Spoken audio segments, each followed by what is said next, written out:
Nelson Mandela का नाम आप सबने सुना होगा, किताबों में देखा होगा या कहीं पढ़ा भी होगा, ठीक है।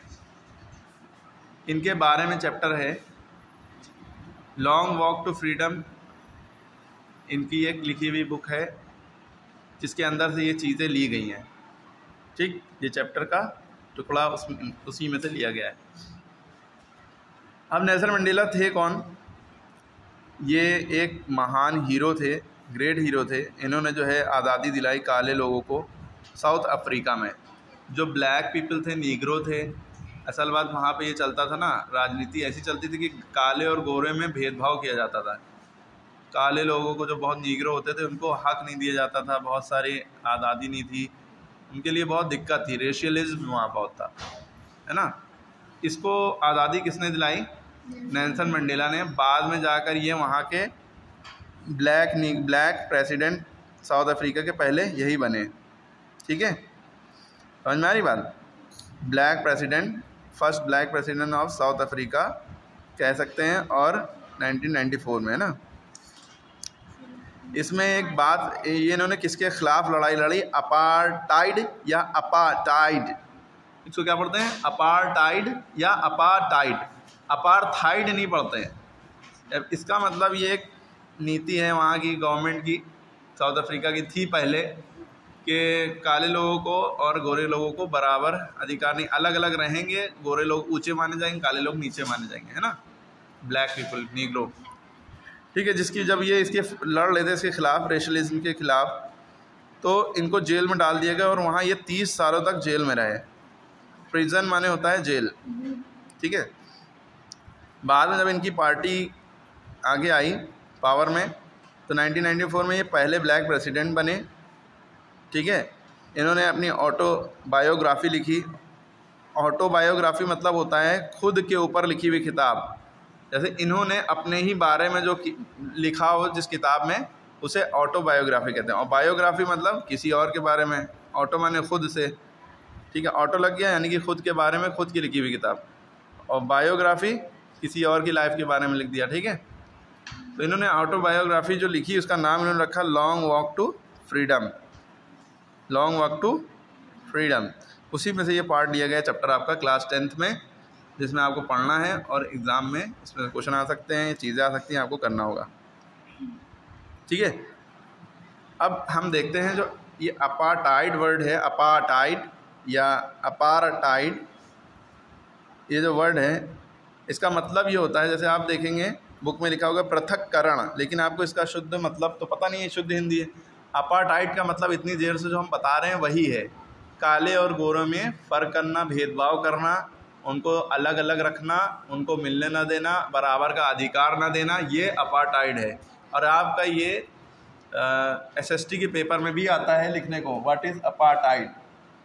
बहुत से लोग अपार्थाइड पढ़ते हैं, वो ना पढ़ें, प्रोनाउंसिएशन वो गलत है। अपार्टाइड, अपार्थाइड भी कह सकते हैं, अपार्टाइड भी कह सकते हैं, ठीक है। हमने ये बताया एक पॉलिटिकल सिस्टम है जो सेपरेट करता है लोगों को उनकी रेस के हिसाब से, रंग रूप के हिसाब से, ठीक है। ये 3 कंट्रीज़ के नाम दिए गए हैं, जिसमें से किसमें है तो आपको पता है, साउथ अफ्रीका में है, ठीक है।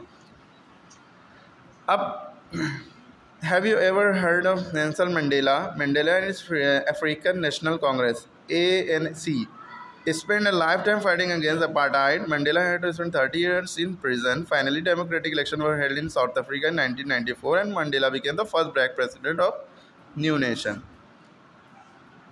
तो ये चैप्टर में हमने वही जो बातें बताई वही सब लिखा हुआ है कि आपने नेल्सन मंडेला के बारे में सुना ही होगा। उन्होंने और उनकी पार्टी ने, अफ्रीकन नेशनल कांग्रेस ने, पूरी लाइफ अपनी बिता दी इसके खिलाफ लड़ने में, अपार्टाइड, क्योंकि ये पूरा राजनीति का मामला था, तो उन्होंने इसके खिलाफ लड़ने पूरी ज़िंदगी गुजार दी। 30 साल तो जेल में रहे। अब आप सोच लिए कितना बचा, जवानी तो वहीं चली गई, है ना।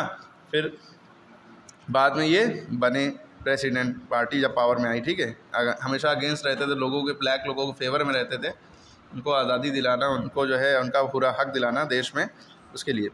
In this extract from the autobiography Long Walk to Freedom, Mandela speaks about a historic occasion, the inauguration. Can you guess what the occasion must be?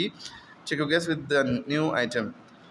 क्या आपने नेल्सन मंडेला के बारे में सुना है? नेल्सन मंडेला और उनकी अफ्रीकन नेशनल कांग्रेस ने पृथक्करण यानी कि अपार्टाइड के विरुद्ध यानी उसके खिलाफ आजीवन संघर्ष किया, पूरे जीवन संघर्ष किया। मंडेला को 30 साल जेल में बिताने पड़े। अंत में दक्षिण अफ्रीका में 1994 में प्रजातंत्र चुनाव हुए और मंडेला नए राष्ट्र के पहले अश्वेत राष्ट्रपति बने। अश्वेत माने, श्वेत माने होता है सफ़ेद, अश्वेत माने काला, ठीक है, काले राष्ट्रपति बने। उनकी आत्मकथा लॉन्ग वॉक टू फ्रीडम से लिए गए इस अंश से में मंडेला एक ऐतिहासिक अवसर द इनॉग्रेशन के बारे में बताते हैं, ठीक है। क्या आप अनुमान लगा सकते हैं वह ऐतिहासिक अवसर कैसा था? अपने अनुमान को समाचार के इस अंश में जो BBC पर 10 मई 1994 को प्रसारित हुआ था जातिए। यूट्यूब पे आप देख सकते हैं 10 मई 1994 को इनके बारे में क्या हुआ, क्या समाचार में क्या बताएगा, उसको देखिएगा, ठीक है। आप देखिए, आप इंग्लिश में लिखा है, हम डायरेक्ट हिंदी में पढ़ रहे हैं क्योंकि आपको समझना मेन है। तो 10 मई की सुबह साफ और चमकदार थी। पिछले कुछ दिनों में मैं विश्व के नेताओं, गणमान्य व्यक्तियों से जो उद्घाटन समारोह से पहले मुझे सम्मान देने आ रहे थे से घिरा हुआ था। उद्घाटन समारोह दक्षिण अफ्रीका की भूमि पर अंतर्राष्ट्रीय नेताओं का सबसे बड़ा जमावड़ा था। उद्घाटन था उस दिन। अब ceremonies took place in the lovely sandstone amphitheatre. आगे लिखा है प्रिटोरिया के यूनियन भवन के खुले रंगमंडल में समारोह हुआ। कहाँ हुआ? प्रिटोरिया के यूनियन भवन के खुले रंगमंडल में समारोह हुआ। दशकों से यहाँ श्वेत लोगों का आधिपत्य रहा है। दशकों से यानी कि 10 साल से श्वेत यानी गोरे लोगों का ही कब्ज़ा यहाँ पे रहा है, या जो भी कह लें, ठीक है, सीट रही है। तो अब ये स्थान विभिन्न रंगों का इंद्रधनुष था और विभिन्न राष्ट्र दक्षिण अफ्रीका की प्रथम प्रजातांत्रिक और गैर जातीय सरकार की स्थापना पर एकत्रित हो रहे थे, ठीक है।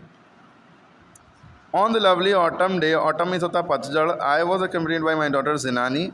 On the podium mister de Klerk was first sworn in second deputy president, है ना। Then Thabo Mbeki was sworn in as first deputy president। Deputy मतलब समझते हैं आप लोग, जब वो प्रेसिडेंट मौजूद ना हो तो उनकी बिना पर वो काम करे, ठीक है। तो अब आगे देखिए, उस मनोरम पतझड़ के दिन मेरी पुत्री जिनानी मेरे साथ थी। मंच पर मिस्टर डी क्लर्क पहले व्यक्ति थे जिन्होंने द्वितीय उपराष्ट्रपति की शपथ ली, दूसरे उपराष्ट्रपति की शपथ ली, ठीक है, हाँ, सेकंड डेप्यूटी। उसके बाद तहाबो म्बेकी को प्रथम उपराष्ट्रपति की शपथ दिलाएगी। किसको? तहाबो म्बेकी, ये पहली उपराष्ट्रपति बनी, उपराष्ट्रपति। जब मेरी बारी आई तो मैंने संविधान का पालन करने और अपने गणतंत्र और उसके लोगों की भलाई के लिए समर्पित होने की प्रतिज्ञा ली। उपस्थित अतिथियों माने मेहमानों और देख रहे विश्व से मैंने कहा, विश्व यानी कि दुनिया, क्योंकि पूरे लाइव चैनल चल रहा था ना, live telecast. Today all of us do by our presence here confer glory and hope to newborn liberty. Liberty में आज़ादी होता है। Out of the experience of extraordinary human disaster that last too long must be born in society of which all humanity will be proud. Humanity माने मानवता, proud माने गर्व होगा। तो ये पूरा पैरा है, पढ़ लीजिएगा, वीडियो बड़ी हो जाएगी, इसलिए हम डायरेक्ट मेन मुद्दे पे आ रहे हैं। आज हम सब यहाँ अपनी इनकी स्पीच के बारे में हैं, ध्यान सुनो। हमने कहा था पूरा चैप्टर पढ़वाएंगे तुरंत, फिर उसके बाद जो होगा आप जानते हैं। आज हम सब यहाँ अपनी उपस्थिति से इस नवजात नई जन्मी स्वतंत्रता यानी आज़ादी को एक आशा देते हैं। एक असाधारण मानवीय विनाश जो काफ़ी लंबे समय तक चला के अनुभव से एक ऐसा समाज उत्पन्न होना चाहिए जिस पर पूरी मानवता को गर्व होना चाहिए। अब हमें जो अब तक बहिष्कृत थे मतलब उनके खिलाफ थे, हक नहीं दिया जाता था, आज अपनी ज़मीन पर विश्व के राष्ट्रों की मेज़बानी करने का दुर्लभ सौभाग्य प्राप्त हुआ है। मतलब अपनी ही ज़मीन पर बाहर के लोग जो आए हैं उनको सबको मेज़बानी की जा रही है, मतलब उनके होस्टिंग कर रहे हैं उन लोग, है ना, क्योंकि अब वो उनका भी हक है वहाँ पे। हम अपने सम्मानित अंतर्राष्ट्रीय यानी इंटरनेशनल अतिथियों यानी मेहमानों को धन्यवाद करते हैं जो लोग आए हैं, जो हमारे देश के लोगों के साथ न्याय की विजय, शांति और मानव के सम्मान के लिए एकत्रित हुए हैं। न्याय यानी कि हमारे देश के लिए न्याय यानी कि न्याय अन्याय समझते हैं ना, और विजय यानी जीत, और शांति और मानव के सम्मान के लिए एकत्रित यानी इकट्ठा हुए हैं। हमने अंततः अपनी राजनीतिक मुक्त पा ली है। हम अपने सभी लोगों को गरीबों के बंधन, पृथक्करण, कष्ट, लिंग और दूसरे भेदभावों से मुक्त कराने की प्रतिज्ञा करते हैं। इन्होंने ये बहुत अहम प्रतिज्ञा ली है ना, ओथ ली, कसम खाई कि ये सबको किस चीज़ से आज़ाद करेंगे, गरीब लोगों को किस चीज़ से आज़ाद कराएंगे, पृथक्करण यानी कि अपार्टाइड यानी कि काले गोरों की वो चीज़ नहीं होगी, भेदभाव नहीं होगा, कष्ट यानी परेशानी, लिंग यानी कि मर्द औरत, लड़का लड़की, ये लड़का ऊंचा लड़की नीचे, ये सब ख़त्म करेंगे ना, और दूसरे भेदभाव जो होते हैं उनको दूर करेंगे। नहीं और कभी नहीं ऐसा पुनः इस सुंदर भूमि पर कभी नहीं होगा कि एक के द्वारा दूसरे का उत्पीड़न हो, मतलब एक दूसरे का उत्पीड़न करें। मानवता की इस गौरवशाली उपलब्धि का सूर्य कभी अस्त ना होगा। अस्त माने डूबेगा नहीं, है ना। मानवता यानी कि ह्यूमैनिटी बरकरार रहेगी, स्वतंत्रता बनी रहे, आज़ादी बनी रहे। ईश्वर अफ्रीका को आशीर्वाद दे, यानी कि ईश्वर गॉड अफ्रीका को आशीर्वाद दे। अब उसके बाद है A few moments later, we all lifted our eyes in our awe at the spectacular array of South African jets, helicopters, and troops carriers roared in perfect formation over the Union building. It was not only a display of pinpoint precision and military force, but बहुत बड़ा है, आप इसको देखिएगा। हम main मुद्दे पे आते हैं। कुछ क्षणों के बाद हमारी आंखें विस्मय से एक दर्शनीय प्रदर्शन के लिए उठी। कुछ क्षणों यानी पल यानी मोमेंट्स के बाद, कुछ टाइम के बाद हमारी आंखें ऊपर उठी जब यूनियन बिल्डिंग के ऊपर दक्षिण अफ्रीका के जेट हेलीकॉप्टर एक विशेष आकृति में दिखाई दिए। ये सेना का न केवल एक नियमनिष्ठ प्रदर्शन था, बल्कि ये प्रदर्शन था सेना के प्रजातंत्र के प्रति निष्ठा, नई सरकार के प्रति निष्ठा का जो स्वतंत्र एवं निष्पक्ष रूप से चुनी गई थी। कुछ क्षण पहले दक्षिण अफ्रीका की सुरक्षा सेना और पुलिस के उच्च जनरलों ने, जिनकी छाती पर बीते दिनों के रिबन और पदक थे, मुझे सलामी दी और निष्ठा की शपथ ली। मैं उस तथ्य से भी अनजान नहीं था कि कुछ वर्षों पहले उन्होंने मुझे सलामी न देकर गिरफ्तार किया था। जिन लोगों ने गिरफ्तार किया था आज वो सलामी दे रहे हैं, क्योंकि प्रेसिडेंट बन गया। अभी 30 साल बेचारे जेल काट के आए थे। अंत में इम्पाला जेट विमानों ने दक्षिण अफ्रीका के नए ध्वज माने झंडा, फ्लैग, दक्षिण अफ्रीका का नया झंडा बना कि काले, लाल, हरे, नीले और सुनहरे रंगों से के धुएं को वी आकार यानी जीत के संकेत का रूप में छोड़ा। ठीक। The day was symbolized for me by the playing of our two national anthems and a vision of white singing Nkosi Sikelel। ये याद रखिएगा, वाइट का कौन सा था, Nkosi Sikelel Africa, and black singing Die Stem. ये आपको याद रखना है, बहुत इंपॉर्टेंट है। Nkosi Sikelel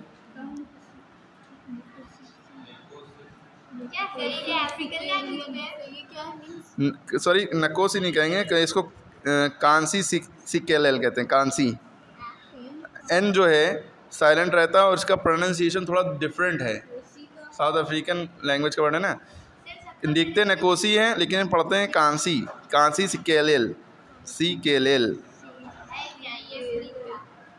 आई अफ्रीका, कांसी सिकेलेल आई अफ्रीका। ये नेशनल एंथम है वहाँ का, वाइट लोगों का, ठीक है। और ब्लैक लोग क्योंकि जब दो ब्लैक लोग का भी वो हो गया तो डाई स्टेम इनका, डाई स्टेम ये याद रखिएगा, ब्लैक का डाई स्टेम और वाइट का कांसी सिकेलेल, ठीक है। The old national anthem of Republic. Although that day neither group new the lyrics of the anthem. कोई भी उस दिन लिरिक्स नहीं जानता था कि पढ़ना क्या है। They once despise they would soon knew the words by heart. जल्द ही वो वर्ड्स सुनेंगे। अब देखिए, वो दिन मेरे लिए प्रतीक था हमारे 2 राष्ट्रगान बजाने का और एक स्वप्न की श्वेत नया राष्ट्रगान कांसी सिकेलेल। देखिए, कांसी सिकेलेल आई अफ्रीका गाएं और अश्वेत यानी काले लोग गणतंत्र का पुराना राष्ट्रगान डाई स्टेम गाएं, ठीक है। यद्यपि उस दिन उनमें से कोई भी उस गीत के बोल नहीं जानता था। लिरिक्स माने होता है बोल, जिसे वो कभी हीन मानते थे, परंतु वे शीघ्र ही ये शब्द सीख जाएंगे। ठीक है। उद्घाटन के दिन मैं इतिहास की उस अनुभूति से अभिभूत हो उठा। 20वीं शताब्दी के पहले दशक में कुख्यात यानी कि बदनाम आंगल बोर युद्ध के कुछ वर्षों पश्चात और मेरे जन्म से पहले दक्षिण अफ्रीका के श्वेत चमड़ी वाले लोगों ने आपस में समझौता करके अपने देश के अश्वेत लोगों के जाति दमन की प्रथा आरंभ की। मतलब काले गोरे लोगों ने मिलकर काले लोगों के दमन की प्रथा की। जो ढांचा उन्होंने तैयार किया वो उन सबसे अमानवीय और सख्त था जिनमें कभी विश्व समाज अवगत था। अब 20वीं शताब्दी कहते हैं सर 1901 से लेकर 1999 तक। हाँ, अभी चल रही है 21वीं शताब्दी सन 2001 से लेकर 2100 तक, 2001 से लेकर 2100 तक 21वीं शताब्दी चलेगी। अब 20वीं शताब्दी के अंतिम दशक में और मेरे जीवन के 8वें दशक में, 8वें दशक मतलब होता है 80 साल, 8वें दशक मतलब 80 साल, ये ढांचा हमेशा के लिए उखड़ चुका है और इसके स्थान पर एक ऐसा ढांचा उपस्थित हुआ जो रंग भेद के बिना भी सभी लोगों के अधिकार और स्वतंत्रता की रक्षा करता है। ठीक है, एक बॉडी कह सकते हैं, या मतलब बॉडी मतलब स्ट्रक्चर कह सकते हैं, मतलब एक चीज़ प्लानिंग कह सकते हैं। ध्यान से ध्यान दो बेटा। वो दिन में मेरे हज़ारों लोगों के बलिदान के कारण आया था। बहुत ध्यान सुनोगे तो मतलब समझ में आएगा। बातों को, अल्फाजों को बना के बोला जाता है, लेकिन उनका मतलब आपको खुद समझना है। इतने नन्हे मुन्ने दूध पीते बच्चे नहीं आप लोग। ढांचा किसका था? तुम्हारा ही ढांचा होगा, हड्डी का ढांचा। ढांचा मतलब एक प्लानिंग यहाँ पे है। जब बात को समझोगी तब समझ में आएगा ना। वो दिन मेरे हज़ारों लोगों के बलिदान के कारण आया था, क्योंकि सबने बलिदान दिया, कोशिशें की कि भाई हक, सबको हक मिले अपना, है ना। उन लोगों के कष्ट यानी कि परेशानी और साहस यानी कि हिम्मत को गिनाया या चुकाया नहीं जा सकता।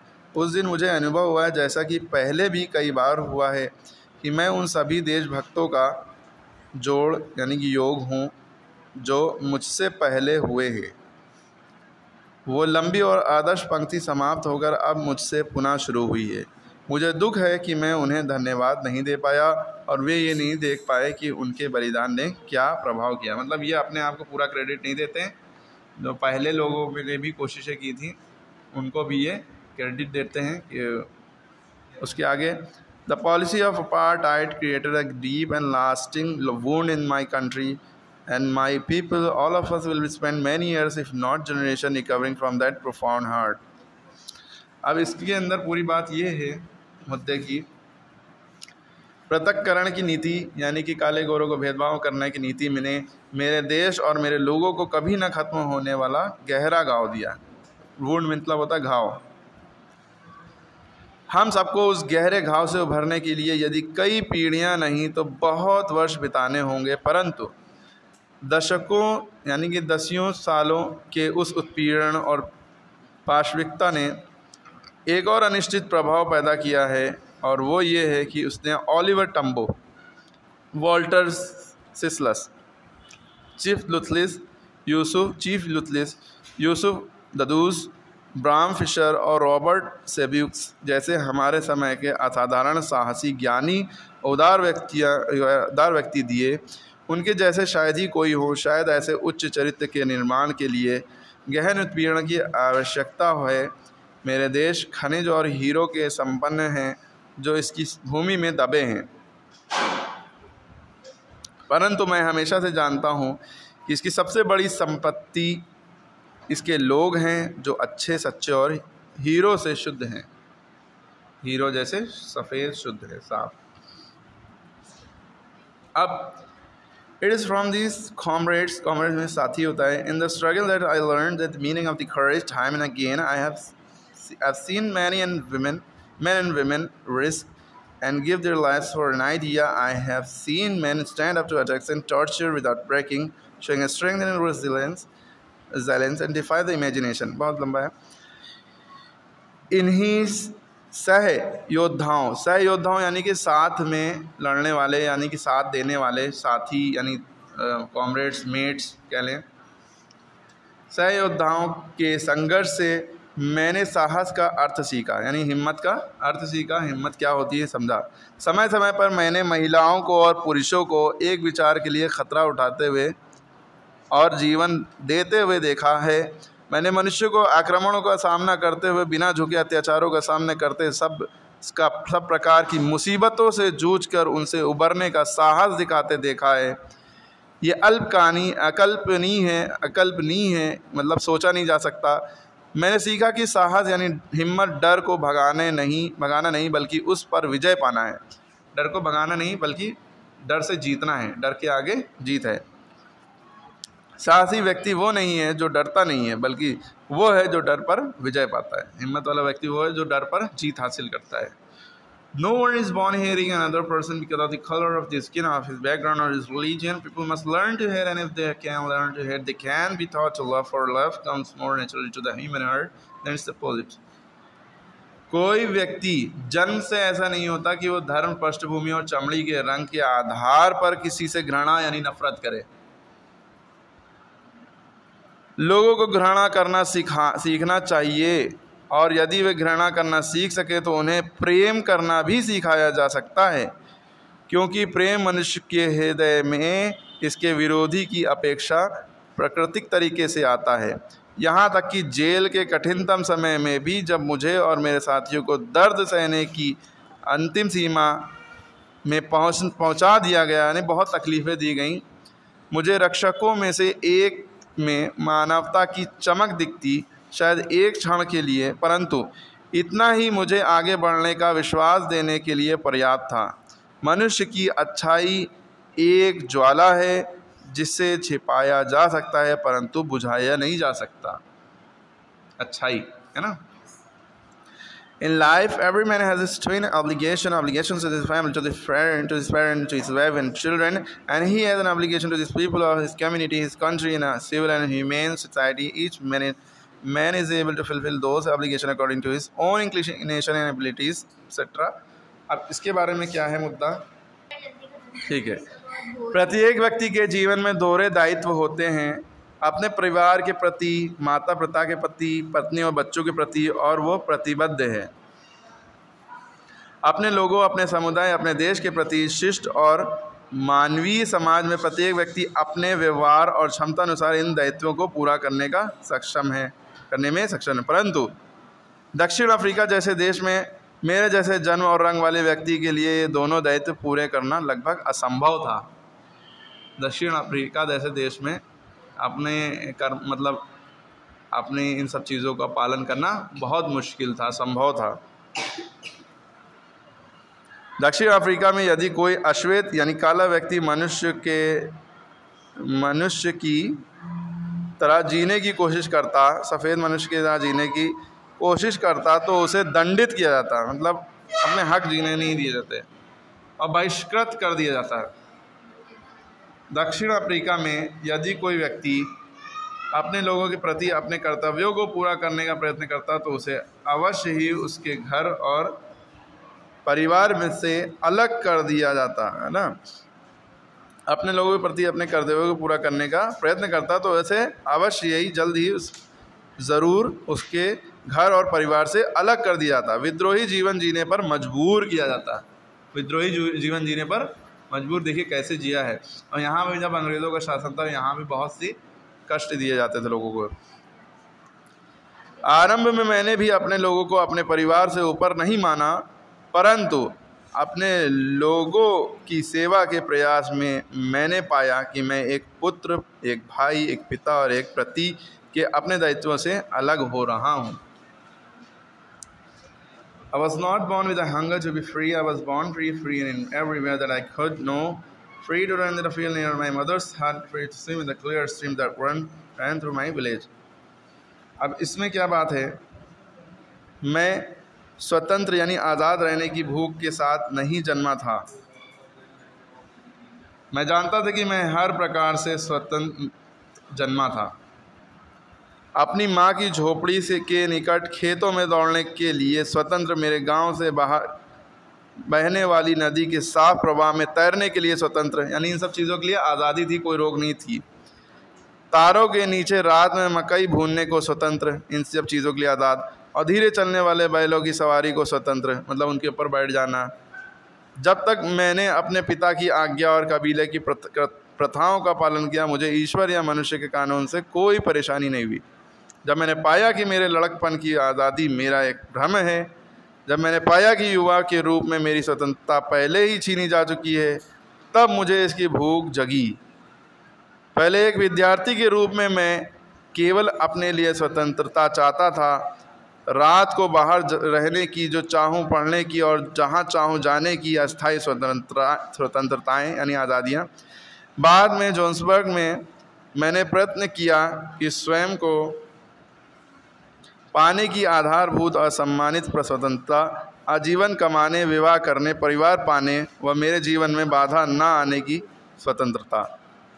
But then I slowly saw that not only was I not free, but my brother and sister were not free. I saw that it was not just my freedom that was curtailed. तो परंतु धीरे धीरे मैंने देखा कि केवल मैं ही नहीं, मेरे भाई बहन भी स्वतंत्र नहीं थे। मैंने देखा कि केवल मेरा ही नहीं बल्कि मेरे जैसे दिखने वाले प्रत्येक की हर एक की स्वतंत्रता, आज़ादी संक्षिप्त थी। तब मैं अफ्रीकन नेशनल कांग्रेस से जुड़ा और मेरी व्यक्तिगत स्वतंत्रता की भूख मेरे लोगों की स्वतंत्रता के लिए विस्तारित हो गई। इस इच्छा ने कि मेरे लोग अपना जीवन स्वाभिमान और आत्मसम्मान से जिए, मेरे जीवन को गति दी गई। एक डरपोक व्यक्ति और को साहसी बना दिया। मैं डरपोक था, बाद में हिम्मत वाला हो गया। कानून पर चलने वाले को अपराधी बना दिया, परिवार से प्यार करने वाले पति को बेघर बना दिया और जीवन को प्यार करने वाले को साधु बना दिया। मैं एक साधारण व्यक्ति से ज़्यादा खरा या आत्मत्यागी नहीं हूँ, परंतु मैंने पाया कि मैं छोटी छोटी असीमित स्वतंत्रताओं का आनंद नहीं ले सकूँगा, जबकि मुझे पता है कि मेरे लोग स्वतंत्र नहीं हैं, आज़ाद नहीं हैं। स्वतंत्रता अविभाज्य है। मेरे लोगों में यदि किसी पर कोई बंधन है तो ये सब बंधन मुझ पर बंधन है। I knew that the oppressor must be liberated just as surely as the oppressed. मैं जानता था कि अत्याचारी को भी पीड़ित की तरह स्वतंत्रता मिलना चाहिए। एक व्यक्ति जो दूसरे की स्वतंत्रता छीनता है, घृणा यानी नफरत का गुलाम है, वो पक्षपात और संकीर्ण मानसिकता के सीखचों में कैद है।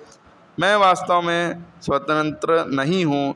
यदि मैं किसी को और की स्वतंत्रता छीनता हूँ, ठीक वैसे जैसे मेरी स्वतंत्रता छिन जाने पर मैं स्वतंत्र नहीं हूँ। अत्याचारी और पीड़ित दोनों से ही मानवता छिन गई है। ठीक है।